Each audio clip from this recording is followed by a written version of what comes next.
the question is Winnipeg potential or problems, and we're speaking primarily to the creative industry in Winnipeg, and that ranges from all aspects of, I would say specifically performance creation. So the music, the spoken word, the fashion, and the coming out, the putting yourself out there, as it relates to people of color. So the creative industry in Winnipeg, as it relates to people of color, potential or problems? I find quite a few problems, but I am of the mindset you bloom where you're I'm going to bloom where I'm planted. So nobody's ever going to stop my shine. I'm going to continue to shine. But I do think a lot of people try to stop my shine in Winnipeg, opposed to support it. So I have a lot of problems sharing my art in this city. I have a lot to share, and I don't get to share it because I'm, blocked out of a lot of avenues because of who I am. So again, yes, if I don't agree with you and I tell you I don't agree with you, then I'm out. So if I behave and tell you what you want to hear, I'm in. And that's what the art is about, It's not even what I'm about. So I can't support that, nor can I share my art there. But I don't know. I think a lot of places in Winnipeg I still have to break into. I just low key, I am who I am, and I know who I am. So if you think you blocked the door, I'm just gonna pull out my wings and fly inside.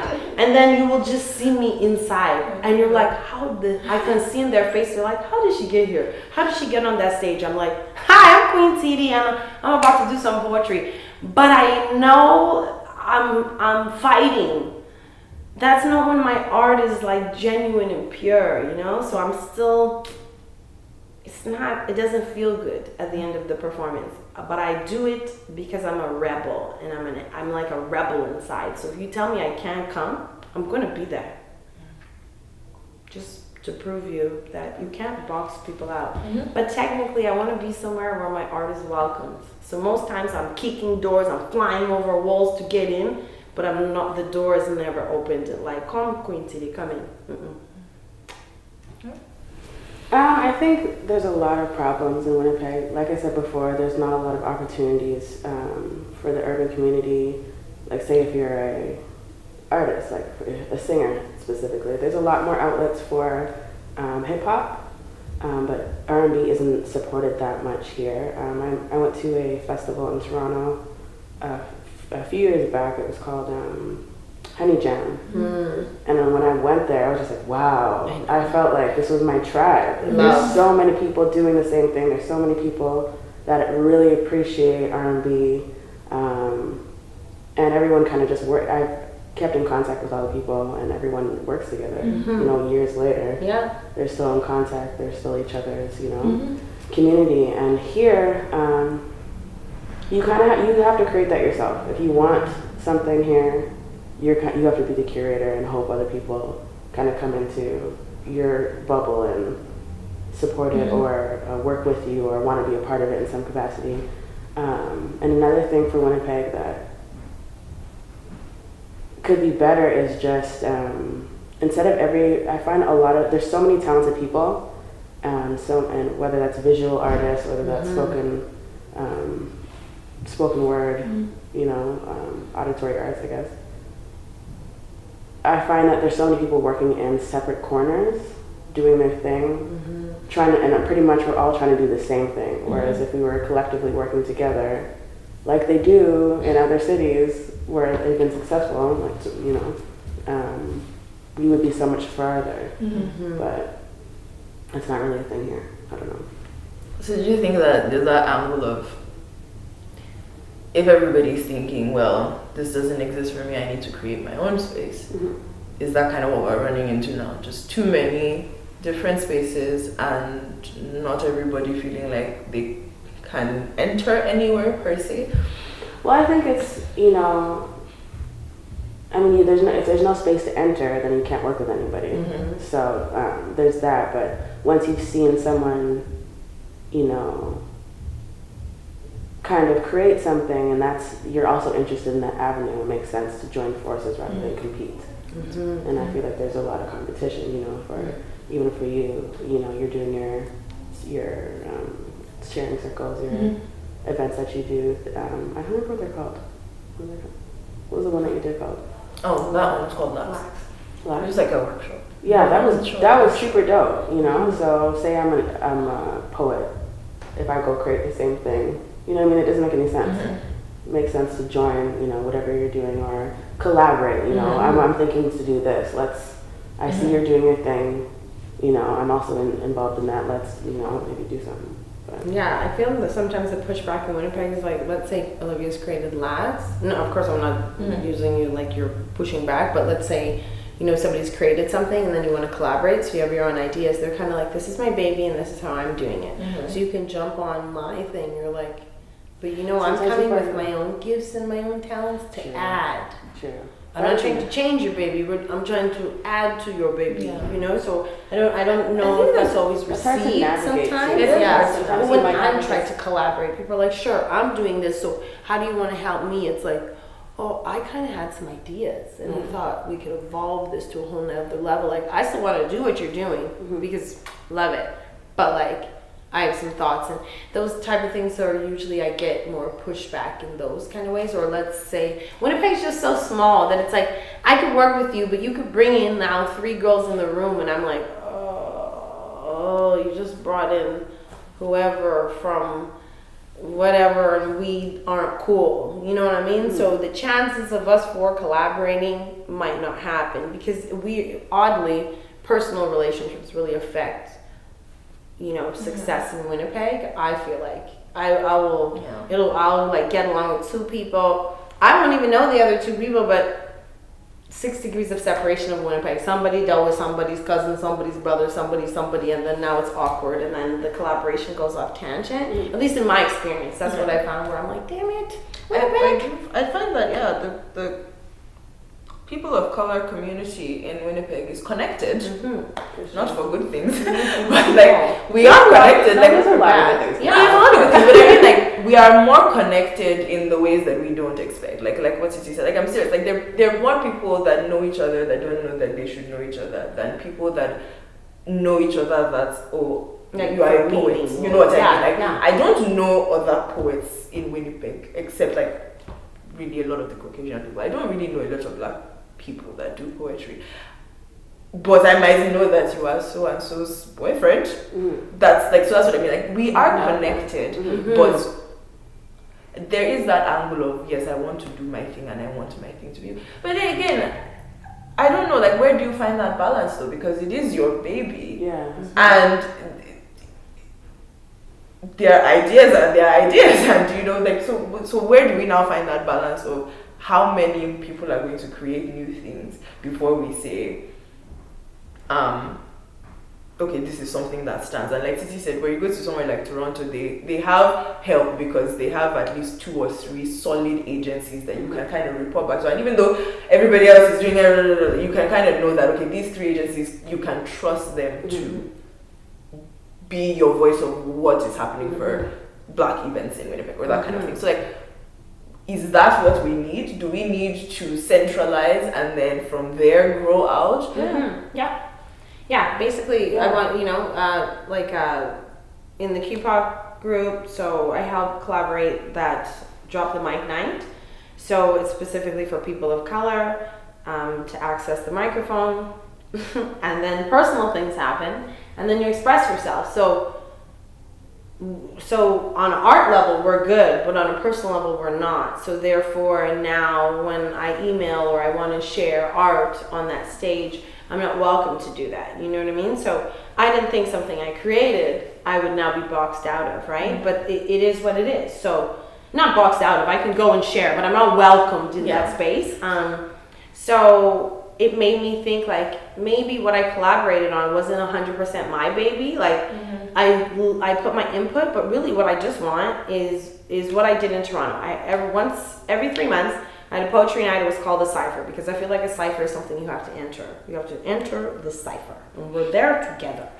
And it was just an open mic. So whatever your art form is, come and bust it, man. If you want, if it's dancing, go ham. If it's singing, poetry, whatever it is that you have to share. Some people would just come up and say like 8 words, drop the microphone and got off. We were like, awesome, what was that? You know, but if that's what you have, that's what you have. So I feel like Winnipeg definitely needs that. It needs a place so that people, it's not just poetry slam. Like they just have a place that every few months they can go to and jump on a mic, sign up at 6 p.m. or whatever it is, and drop some bars, you know, just because they want to get it out. I think we need that. I think that's where a larger agency would help because everyone's not going to like each other. Everyone's not going to have the best relationships. And it's not about that. It's not about how you feel about somebody else. It's about just creating the space. A space and, you know, implementing culture into Winnipeg's scene. Yeah. You know, so And I feel and not just for us. I want a bunch of Filipino guys who are like, I want to go listen to some poetry night. It's like, come through. Yeah, exactly. You might run into, now you have 5 new followers. Now people are like, oh my gosh, we have some, can you sing at my birthday? Like, it's in Toronto. I was performing poetry. Somebody came and hired me to perform at a birthday party, something, and I just dropped some poem, again, the wrong poem, because there were children there. Nobody told me. But anyway, you know what I mean? So, like those type of happenings, you know, that it's like a space that anybody can be is welcome. Even if I'm not feeling you. Yeah. Or did you pay your $5? Well, then come on in. Yeah. And be trifling over in the corner. But you have a right to be trifling in the corner. You do, because you have a right to be who you want. They have a right to be, you know, like it's about the art. But people get caught up in the semantics of everything. Yeah. I think that with that in mind, I mean, because like obviously like we said with Titi earlier, right? There's no benefit to like talking about all the problems and not coming up with solutions at the end of it all. Because like I've thought about the whole idea of, and that's why that I think of that agency as being important. So actually having people that know what they're doing in terms of event planning, in terms of talent managing, in terms of curating social media pages, like actually have a team of people that are doing that and let them be a collective of Black people that we can report to. So like all the other groups of people that are stemming up and creating themselves can actually have some agency, because I think like Keisha said, when they have a standard that they have to meet. So if this team have said that they're going to do this event together, well, by us, you have to follow our code of conduct and do that event, even if halfway through this person said they don't like your face, like you still have to do it. And I think that having that body that we can actually report back to, but it's also that aspect of what would that look like for us, right? Like you need to have a body of people that are educated and professional, actually know the Winnipeg scene and have their ducks in a row. Like they have to have some kind of level of research and reporting abilities. How do we find those people? And how then do we ensure that they're willing to put other people's interests above their own? Because there's no way for us to just find people and know if they have personal grievance against somebody in their heart, right? And that might not come up until afterwards. So but I guess the question I'm asking is, we don't want to go out of our community to find the people that are going to lead our community. I think it really has to deal with professionalism. I think we all work at jobs where we don't like people right now, and we're going to go to that job tomorrow. We're going to be cordial, and you can't stand their face. I don't think you get them coffee. Hello, I make the coffee. It's a certain level of professionalism and just like a standard within yourself, though. Your emotions. It's just what it is. But I feel like we all do it every single day. Not always because we want to, but we do it. So do it. Do it for ourselves. Well, that's getting into a whole nother conversation. It's getting into it's true. Because I think there's also that angle of just wanting to push back when we feel like, we're dealing with someone. When we're dealing with each other, we tend to be very different from how we are when we are dealing with, like, outside. Yes. I always say, like, a lot of Black people don't, they know professionalism. Like, you'll never, like, a black man that abuses his wife, come home and say it's because she made him angry.